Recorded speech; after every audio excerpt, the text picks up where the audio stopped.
with Susie, who has worked in the facilities management business for sort of a lot of her life, and then now owns a marketing and consultancy company for gyms called Creative Sparks.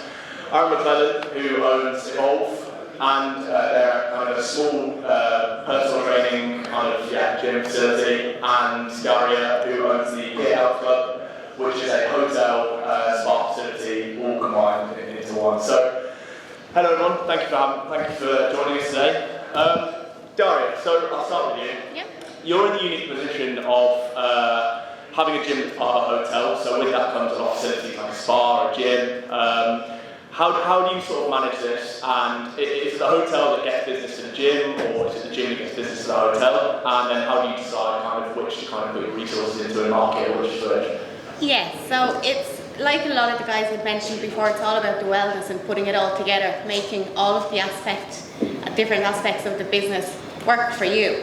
You know, so it's about really being smart and working with all the different departments that you have to make sure that you're doing the best for the business from every perspective that you might look at it from, you know. So I'm a big believer in your team is the best thing that you can do, is invest in your team and continuous development for them.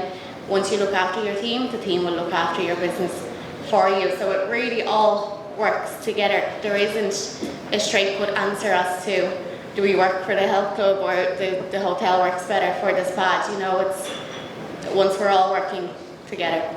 Yeah, no, that makes sense. And I guess if I'm just trying to follow the microphones, Susie, so what would you say, obviously going back to your sort of background in facilities management a little bit, what would you say are the key factors that owners should sort of consider when selecting their facilities management company? Or are there any sort of red flags to look out for? Like how should you kind of respond to the company and that sort of thing? Yeah, okay. I've obviously been on both sides of the table, both selling software and purchasing it and implementing it. It's a space I've spent a lot of time in. And what I feel is for the clubs, there's a real disconnect around the language sometimes that we use, and it can be very hard going through that purchasing process. And that can mean that it's driven sometimes more by the software company as opposed to the customer. So what to me I do when I go into clients to help them spec is we look at the processes. They need to get their spec down of what they want. And a lot of people don't know what functionality they want because they might know what it is, what it's called, how it works. They know what their processes are. So we analyse every business process, see what all the touch points are, anywhere where efficiencies could be created or anywhere that they're already doing a paper trail. With that then, we use the Moscow principle. So must have, should have, could have, won't have. So what are your non-negotiables, your must-haves? And they have to be included then within what you're looking for. Your should-haves are quite important, but you know, you could live without them. Your coulds then are your extras, the nice bits. Your won'ts I find are really easy because it's a great place to start. We're generally very clear on what we don't need, and that's a great way to cull an awful lot of what can be noise that can distract us. So I generally start like that and get people very, very clear on what they want. After that, you know, there's so many options out there, it's hard to know, but I think what you need to look at is the business themselves, the people, the support. Systems are great, but when they go wrong, it's really problematic. So it is the interaction you have, the team. Are they local? Are they on the other end of a phone? Are they going to be able to help you out? That's really key. Every system can grow and can develop in line with what customers need, but it is the people that's going to probably make the long-term difference. So that's how I'd kind of branch it out with customers anyway, yeah. Absolutely, I think, sort of compartmentalising everything and making it an easy process is definitely the way to do it. So, moving on, Aaron. Obviously, as I mentioned before, your gym Evolve focuses on like group personal training and sort of high cost training. What led you to do this kind of route of the gym industry, I guess? And would you have any advice for gyms who want to add like a more personal focus and a more sort of class-centric? Yeah, absolutely. I think a lot of the independent gyms typically run classes, right? So with the class experience, it's not, you know, I could we could host a class experience here now where it's going to be, you know, just large group, get sweaty and that's it, you know, see you later, see you next week. So for us, just individualising as much as possible through having like really good processes and systems for getting clear on what people want, getting clear on their past, getting clear on their present, but also laying out a foundation and a blueprint for where they want to go. So inside, when you join our gym, you join over a 90-day period initially. We go through everything. We have so many touch points, you know, I's dotted, T's crossed, as you can imagine. And then from that, the guys then come back out to a 12-month commitment. So to sell a 12-month commitment, to have a 15-month minimum LTV, you need to have a really good service. You need to care. You need to go the extra mile. You need to have a team of trainers who are competent, qualified, and most importantly, further in their CPD, further in their knowledge base, being able to clearly demonstrate to you, here's the transformations that I've got this month, here's the messages that I've got over the last 7 days that have been really positive feedback because of the check-ins that they've been doing. So, you know, just having the systems wrapped around the customer journey that they report to me. At the end of the day, like, I got into this industry to help people. One of my first business seminars was actually one of Phil Lurney's. And the start of the seminar is like, why are you doing this? You know, what made you want to do this? So for me, it was all about help people make money. I still remember him saying, you know, you need to make sure you keep them in that order. And that's one thing that's always like steered us forward. It's always been help people make money on the back end, but like help people at the forefront, you know. So if we can deliver better results faster, create a better experience, we know that people are willing to pay more for better, but we need to show them what better looks like.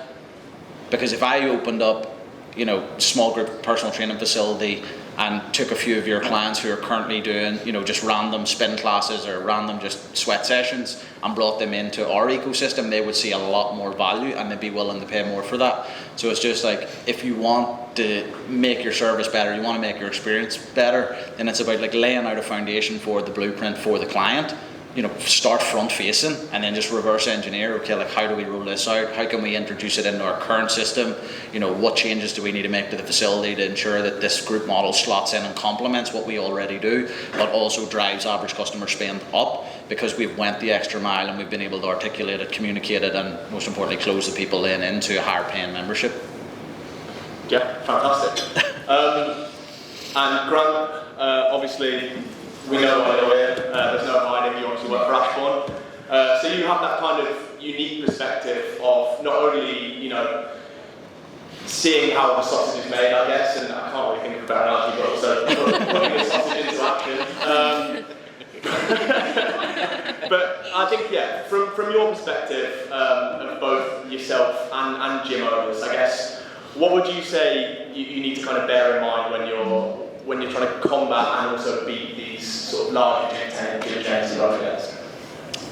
So, as an independent club, I think yes, there's a lot of competition from the big sites, big chains, and things like that. The clubs that essentially just build a gym and just hope members come, they're the ones that are always just hovering around that doing okay. I think the independent clubs that do the best are the ones that set their club up if it was going to be a franchise.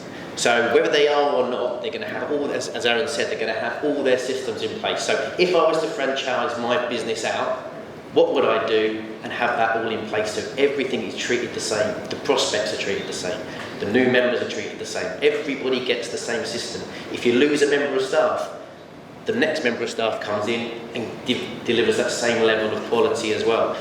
So just having all those systems, I think, is the key. Because also, if you, as an independent gym, if you can't work in your business for a couple of months or you get ill, you don't want the whole business to fall off. So you want to have systems in place that run without you actually being there, and also the systems that just get consistency every single time.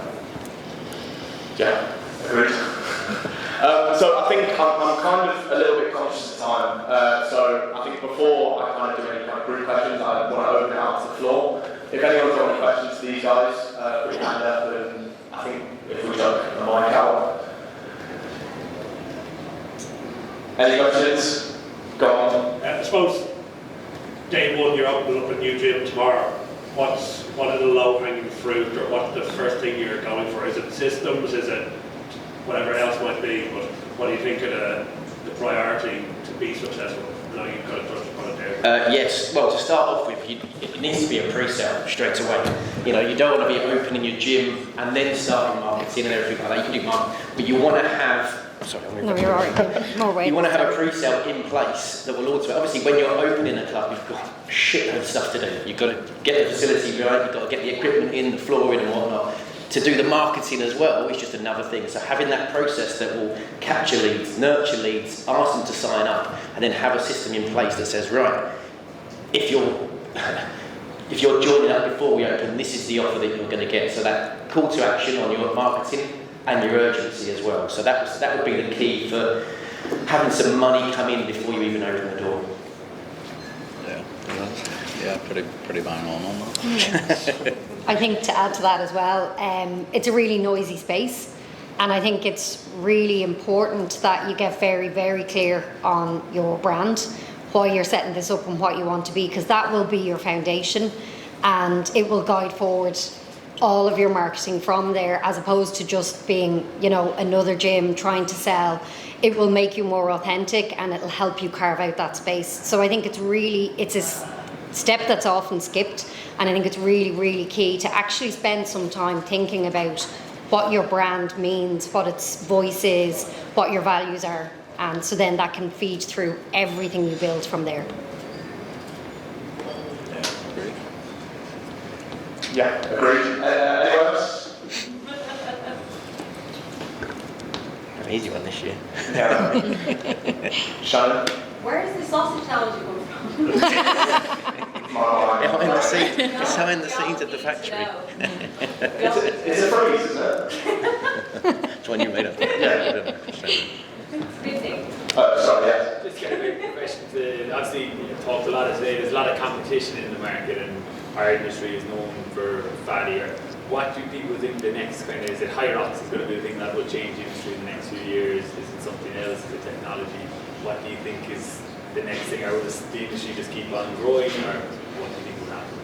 Well, I think Hyrox is going nowhere. Like, it's one of the fastest growing, what do you call the sport? Fastest growing sports in the world right now. Everybody's doing it, everybody's jumping on the bandwagon for it, and there's a reason for that. It's accessible to everybody.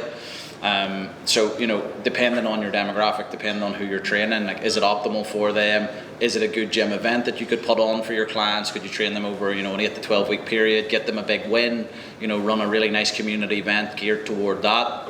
Put your trainers that are front facing then to design the program and design the touch points, and then start to roll out something that's really going to, again, improve the experience for the customer, give them a big win, give them something to talk about, and you know, again, if it's in line with the values of the business, then absolutely roll it out. You know, we've had 50-year-old clients doing Hyrox, and I'm definitely not a Hyrox gym, but some of the guys wanted something to look forward to, so it's up to us to not just have an events calendar that's pinpointing, you know, nice events for them to engage with us, but also giving them events in their calendar that are going to give them wins. So like a retreat, there's a lot of wins people can get from a retreat. A Hyrox, there's a lot of wins people can get from a Hyrox. As stupid as it sounds, a park run, there's a lot of wins people can get from doing their first 5k, 10k, you know, obstacle courses. There's so many different variables to the culture and community side of things, but again, I feel like it's always going to come down to the values and who your demographic typically is, and then what you want to kind of push them toward to get them wins. That's it. Building on that as well, I think community is obviously like massive. It becomes a bit of a buzzword, and I think kind of another buzzword kind of coming around now is like automating the processes. Can say quite a lot of saying AI is kind of one of those things that's actually starting to become. It's not quite there in my opinion, and it's not as good. But there's a lot of AI programs out there now that will, you know, write your emails for you, automate the processes. They'll like do e-marketing for you, things like that. So maybe not as of this moment, but it's definitely something to sort of keep an eye on more as people are starting to sort of pioneer in that field as well. Yeah, I was just going to say the AI as well. Kevin and I, we were at Island Active last week as well. They had a talk purely on AI and how it's capturing leads, booking them in for their induction session and things like that. And it's taking all that admin away even more from the front of house, so you can as an instructor can concentrate on giving the experience in the club, but all that back office is now getting taken care of by the systems, and the AI is just going to go bigger and bigger. Yeah, definitely. Just to add on that as well, from my perspective, consistency is key. So once you start doing all of those things, it's important that you stay consistent and on point with what your goals are. So going back again to the team, making sure you have your mystery shoppers in to make sure the team are doing exactly what they're supposed to be doing. Make sure you're performing as well as you should, so that member, every time they come in, they have the experience they expect, rather than it going up and down depending on who's on shift. You know, allowing for that extra time for the personable experience to the member. It all needs to be consistent throughout. Yeah, great. Any more questions? I think, to be honest, I've got one more question. Was there around there? I've got, one more question. I think it's something that I actually want to know myself, really. I obviously work with a lot of gyms at Ashbourne, and I think I've started to call the course sort of period between July, August, maybe sort of the end of September, like the lull, and it's as businesses start to see like members leaving and they don't really know why. So yeah, if there's just any kind of thoughts as to how you can kind of combat that. I mean, maybe it varies on kind of what sector you're in, but yeah, I think like if there's a lull, it's usually the expectations at the start of the month. If you don't have expectations that you're going to bring in net 20 members or net 30 or whatever your numbers are, you know, you're setting yourself up for that. So you need to have the systems within marketing so that they're communicating to sales on a regular basis, so you can see, okay, here's what we're seeing from lead generation, here's what we're hearing from people who want to churn, here's what's coming up in the exit interviews, you know, here's how many leads our software's picking up, but here's what we're hearing on the phone. And then you can use what you're hearing on the phone as well inside your marketing too. But like, I personally haven't seen, September, October being slow. Like October was one of our best months ever. But we set really clear targets. We're very intentional with everything we do with our marketing. So I think if it's a sales problem, and it's typically a marketing problem because the sales aren't coming in. So it's just having really good systems where marketing is communicating to sales on a daily basis. It's the way we do it. Well, you said earlier as well about knowing when that lull is going to be and having something in place. So like you said before Christmas, and having a party or something to look forward to means that drop off won't occur because you're pre-planning for it. Absolutely, like that's why it's so important that you zoom out from your customer journey. What does it look like over a 12-month period at the very least? And what events are in the calendar year for 2025 that when that lull does occur, when you notice a drop off or pause members for July per se for like holiday reasons. But even for us, because we have the app technology where we use Kahunas and we program for people, they don't want to pause, they still want to train. Like, you're hearing what everybody's saying, they're talking about wellness, they're talking about longevity, they're talking about extending their life. So going on holiday and eating crap and drinking your head off for 2 weeks is typically not what our demo actually want to do. They don't want to come home from holiday feeling worse than when they went, albeit there's going to be social, there's going to be downtime. But if they can get 2-3 sessions away over a 2-week period, it's good for us, it's good for them. And it's up to us to enable that though. Like, if we don't have the technology in place for these guys to take control of their health and fitness year round, then it's us that has the gaps, it's not typically the clients. But I could also equally see like that's why a client might leave. I think also, every business has seasonality and lulls, and as everyone's saying here, it's being aware of when they're going to land, and then adjusting your strategy and your plan to work in line with that. And that can be across a number of things. That can be when your team take breaks and get longer holidays, or you can make it work for you. You also can look at alternative programming. I mean, a lot of facilities run activities for kids during the summer holidays, so maybe the parents aren't doing the training as much, but you're bringing in revenue from other sources. So I think it's about a bit of lateral thinking as well, accepting that there is going to be lulls. It's just part of the industry, but managing that and putting a strategy in place to bring in other revenue streams and other ways, as well as obviously keeping the communication open, keeping maintaining the people who are maybe on recurring memberships, but look at other avenues and other options as well. Great. Would anyone else? Any more questions? I think if we wrap it up, I think we're just about short, but I think everyone's keen to get out and get a drink and see who's won the raffle. So yeah, if everyone